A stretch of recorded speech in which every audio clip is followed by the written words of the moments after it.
आज के वीडियो में हम लोग डिस्कस करेंगे एक आयरिश राइटर जेम्स जॉयस की शॉर्ट स्टोरी को अरेबी। दोस्तों, इस शॉर्ट स्टोरी को 1904 से 1906 के बीच में जेम्स जॉयस ने लिखा था और 1914 में इसको पब्लिश करवाया गया था। फर्स्ट पर्सन इसका पॉइंट ऑफ व्यू है और मैं आपको बता दूं, इस वर्क को प्रोटेक्ट्स ने इसे सेमी ऑटोबायोग्राफिकल वर्क माना है।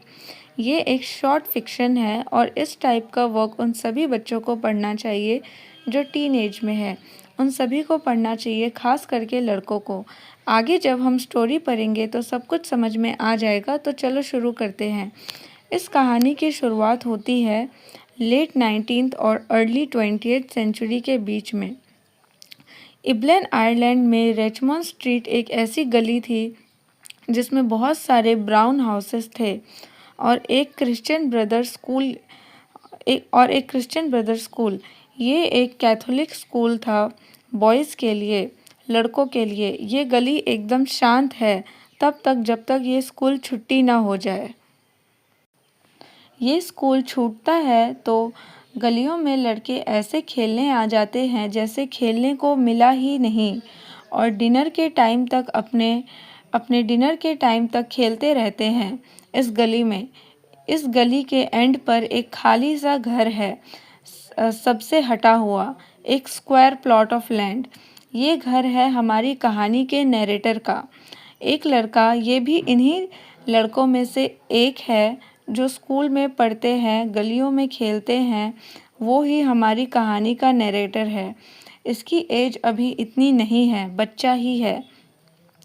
इनके घर में पहले एक प्राइस्ट किराए पे रहता था। उसकी डेथ हो गई पिछले वाले ड्राइंग रूम में, और जाता जाता वो अपना सामान छोड़ गया बहुत सारा। तो नैरेटर, जो कि अभी एक लड़का है, टीनेजर है, वो उस प्राइस्ट के सामान को छेड़ता रहता है, उसके बुक्स के पेजेस को, और उसके पीछे वाले गार्डन में एप्पल ट्री के पास में उसकी प्राइस्ट की उनकी जंक लगी हुई बाइसाइकिल है, उसे छेड़ता रहता है और भी काफ़ी सारे सामान को छेड़ता रहता है। अब इसे लगता था कि वो प्राइस्ट कोई चैरिटी करने वाला आदमी था, क्योंकि वो अपने पीछे कोई खास पैसा छोड़कर नहीं गया। जाता जाता अपना फर्नीचर अपने सिस्टर को दे गया मरने से पहले। खैर, ये तो अलग बात हो गई। अब लड़के उस गली में यूजुअली डिनर के टाइम पे मिलते थे। इवन सर्दियों में भी वो डार्कनेस हो जाती थी और खेलते रहते थे। वो दूसरी गलियों में भागते थे और वापस उसी गली में लौट के आ जाते थे। वो हाइड एंड सीक खेलते थे, जिसको लुका छुपी भी बोलते हैं या छुपन छुपाई बोलते हैं। वो घरों के बेसमेंट तक पहुंच जाते थे और अपने सामने देखते जब अंकल आ रहे हैं तो वो उनसे बचने के लिए शैडोज़ यानी परछाइयों में छुप जाते थे। अब उन लड़कों में से एक लड़का था, मैंगन नाम का। उसकी सिस्टर उसको बुलाने आती थी कि अंदर आकर चाय पी लो।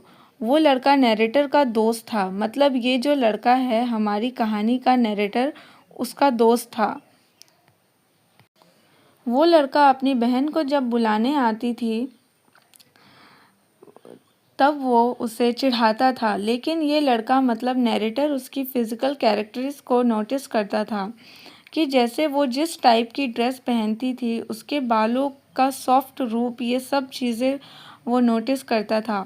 और रोज़ सुबह उठकर वो उसके दरवाज़े को देखता था एक छेद में से, ये दरार टाइप की उसमें से देखता था।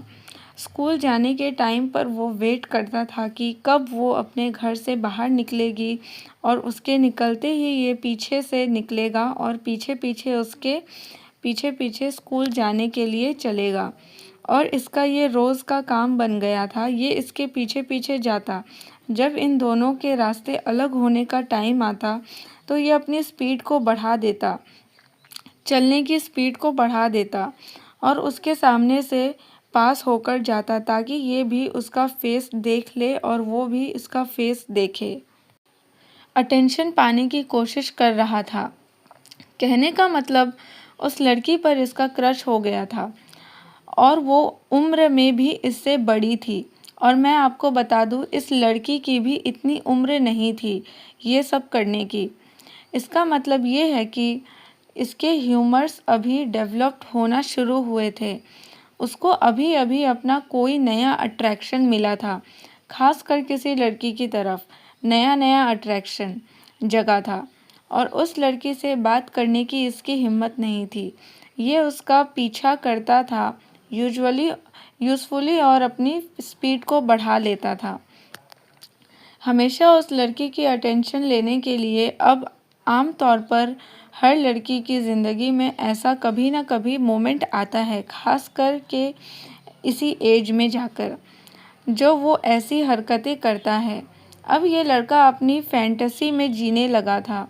लगातार वो मैगन की सिस्टर के बारे में सोचने लगा था और जब अपनी आंट के साथ डबलिन के गंदे फंदे मार्केट में भी जाता था, तब भी उसके बारे में सोचता रहता था। मार्केट में आवाज़ें लग रही थी, कभी-कभी इसके अंदर फुल ऑफ इमोशंस आ जाते थे और बिना किसी वजह ये रोने लगता था। अब इतना सब होने के बावजूद इसके मन में कभी नहीं आया कि हिम्मत करके उस लड़की से बात करे। ये अपनी फैंटेसीज में खोया रहता था। मैगन की सिस्टर इसके दिमाग का हिस्सा बन गई थी। इसके इमोशंस स्ट्रॉन्ग होते जा रहे थे। उस लड़की को लेकर वो हर वक्त इसके दिमाग में चलती रहती थी। अब एक दिन रात का टाइम था, बारिश पड़ रही थी।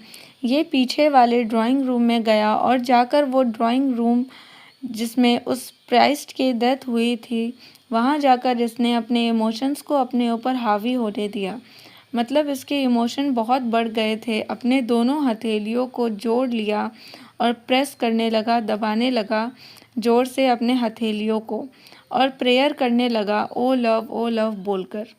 कमरे में एकदम डार्कनेस थी, तो इसने अपनी फीलिंग्स को एक नाम दे दिया था।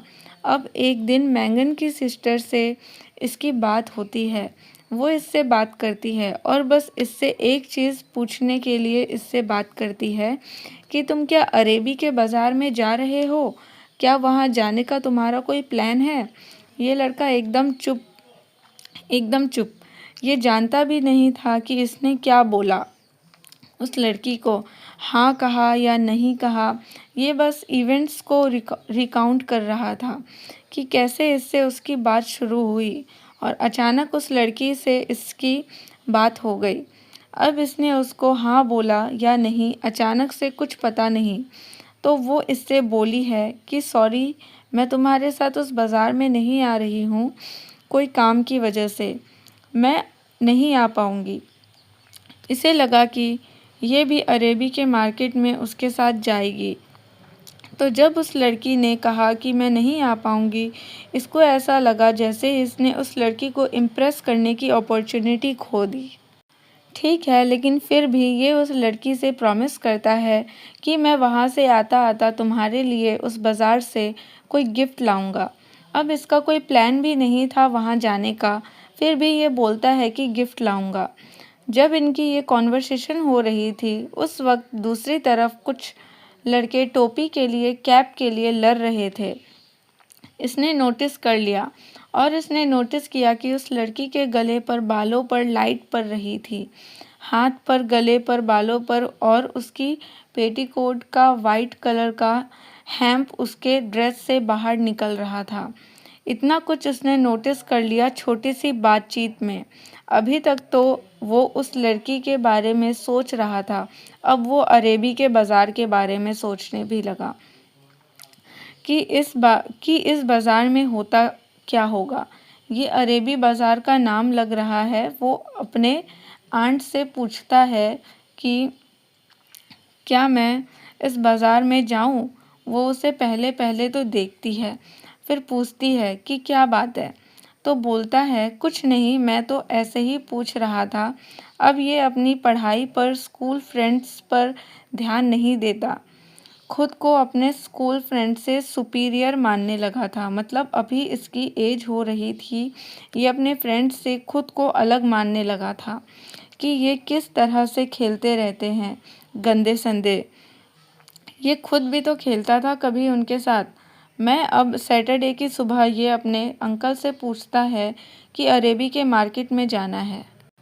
तो वहाँ से अपने घर से ये ख़राब मूड में निकल आया स्कूल के लिए, ये सोच के कि अब वो नहीं जा पाएगा। डिनर के टाइम पर जब ये वापस आया अपने घर पर, तो इसके अंकल अभी तक घर पे नहीं आए थे। वो वादा तो कर दिया था उन्होंने जाने के लिए, फिर ऊपर जाकर ये मैंगन के सिस्टर के घर की तरफ देखता है। कुछ लड़के गली में खेल रहे थे।